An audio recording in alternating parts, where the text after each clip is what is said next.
Hey guys, my name is Atlas, and thank you so much for coming to hang with me on my channel. I hope you're having an amazing day or night, wherever in the world you are.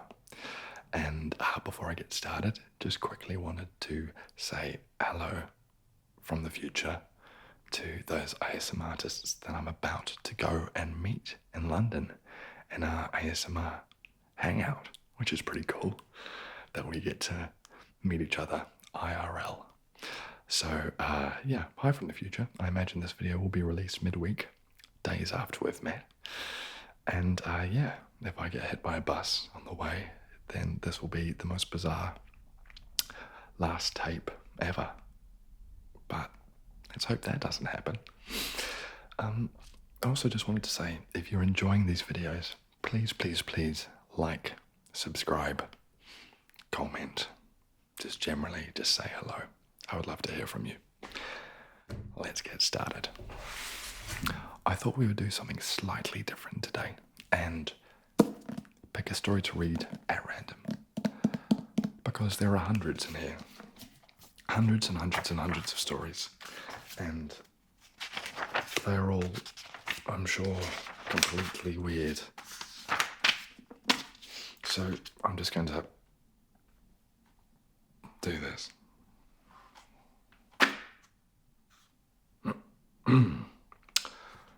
Looks like we're reading the 12 Huntsmen, which is 2 pages long. Fantastic news. 254. This is the most engaging part of the video, where you get to watch me try and find the right page. Look, we've found it. Easy and quick. I know nothing about this story, so let's just dive in. The 12 Huntsmen by the Brothers Grimm.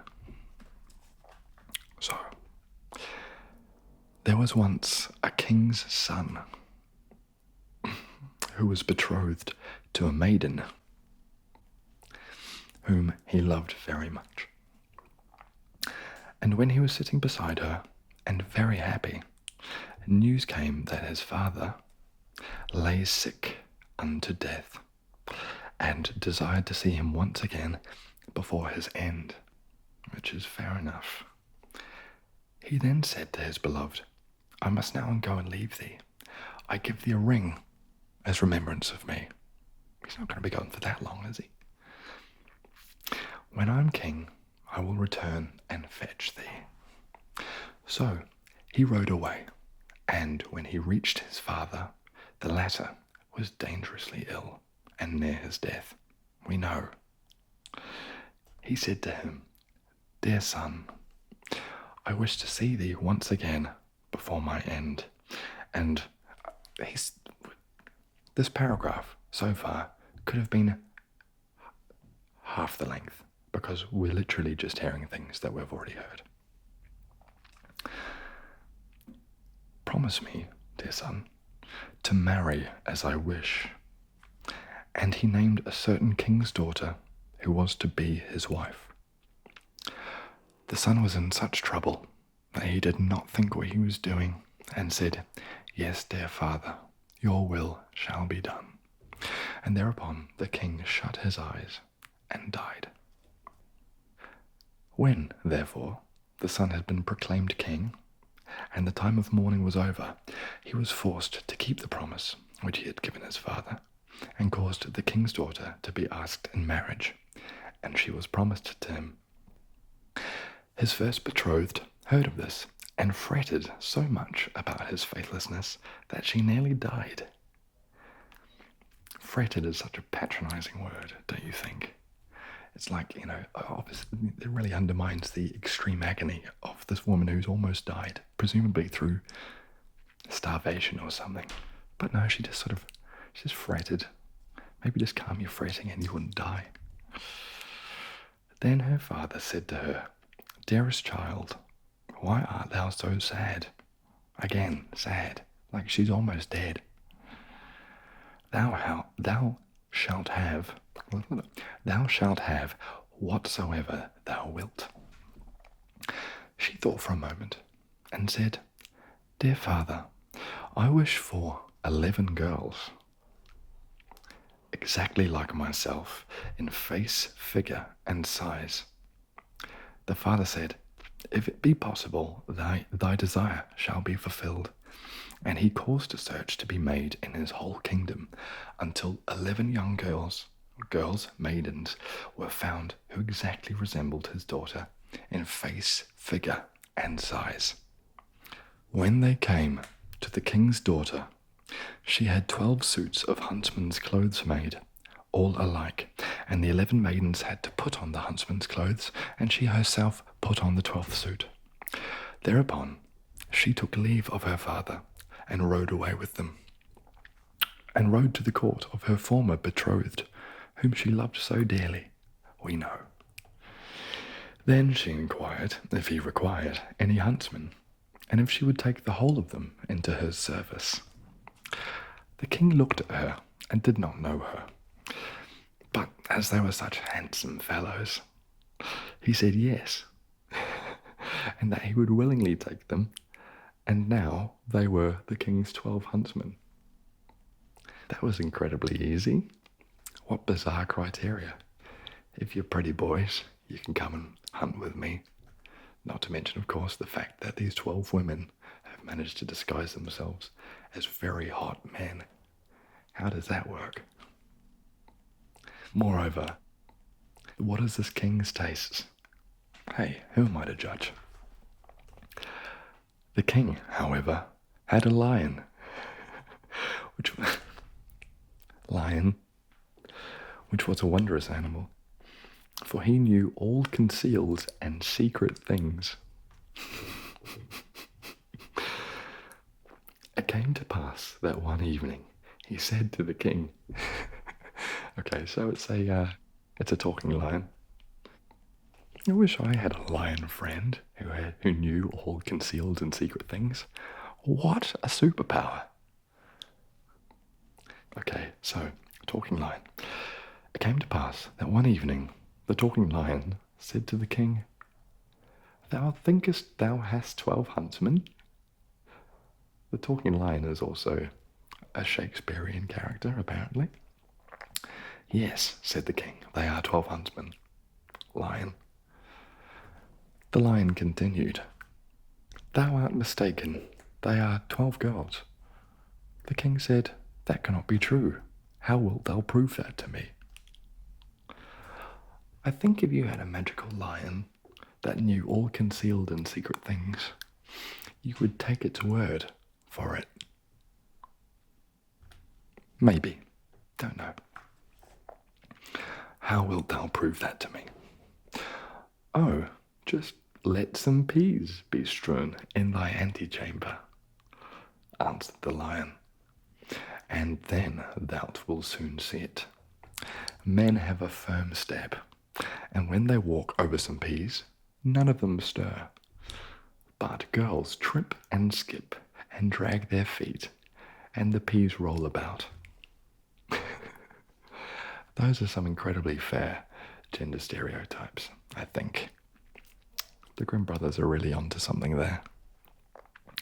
The king was well pleased with the counsel, and caused the peas to be strewn. There was, however, a servant of the king, who favoured the huntsmen, and when he heard that they were going to be put to this test, he went to them and repeated everything, and said, The lion wants to make the king believe that you are girls. Okay, can everyone in the court hear this talking lion? If I was the servant, I would not be eavesdropping on a very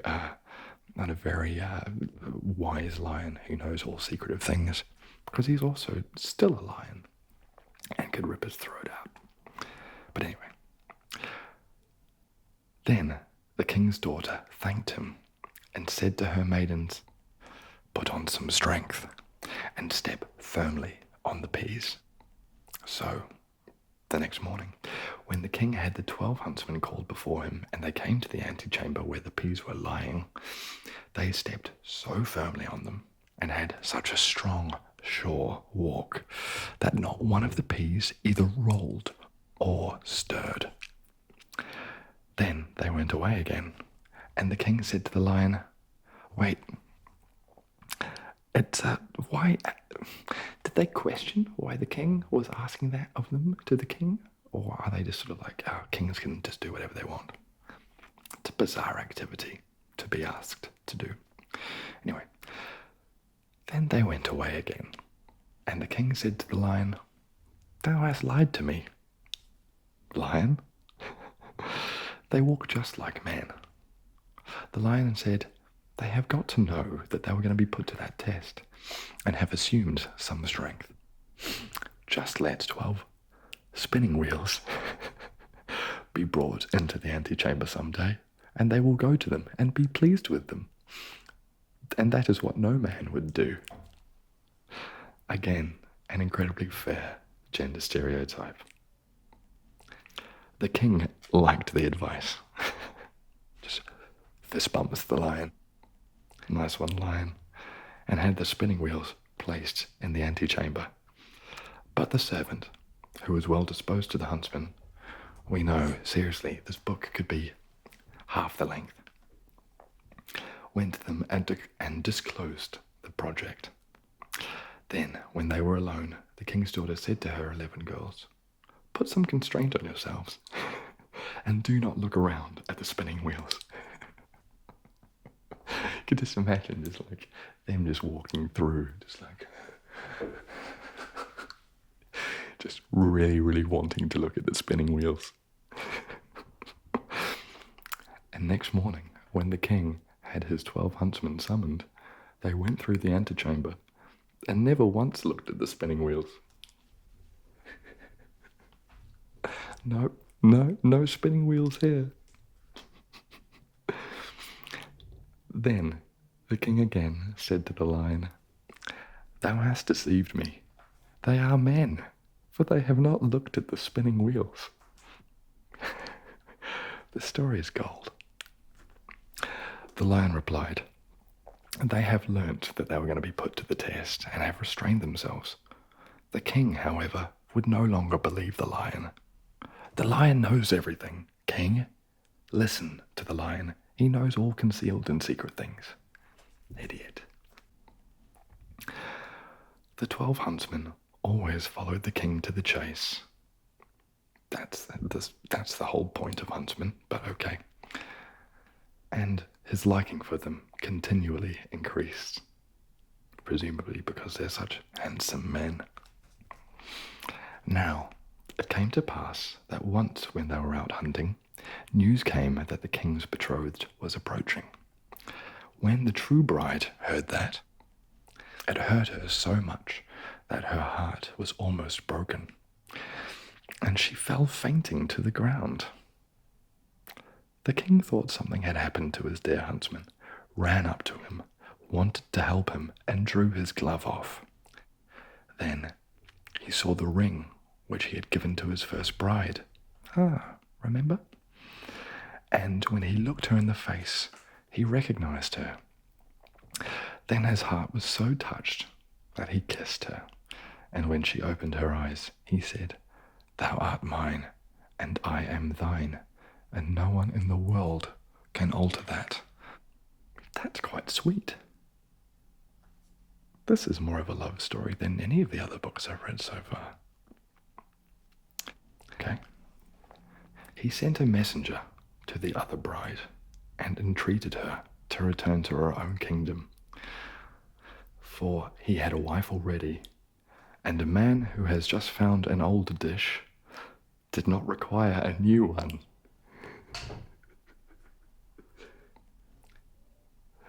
What a bizarre metaphor to throw in there. I love how he compared her to a dish. Okay, let's try and make more sense of that. And a man who had just found an old dish did not require a new one. That's so flattering to refer to his love as an old dish. I guess in modern terms, being dishy is quite nice. Anyway, thereupon the wedding was celebrated, and the lion was again taken into favour, because after all, he had told the truth. Yes, go lion. That is my favourite of the stories so far. That is so sweet. There's a talking magical lion. A woman devises this incredibly intricate plan to win back her husband because she's so heartbroken, and the king eventually recognizes her and remembers that he loved her all along. Says some incredibly sweet things, compares her to an old dish. You know, a lot of weird malarkey happens in the middle with various tests about stepping on peas and not looking at spinning wheels because men wouldn't do that. That was awesome. Okay. I hope you enjoyed that as much as I did. And yeah, if you liked it, please subscribe and chat to me in the comments. That would be cool. And yeah, have an amazing day or night. See you later.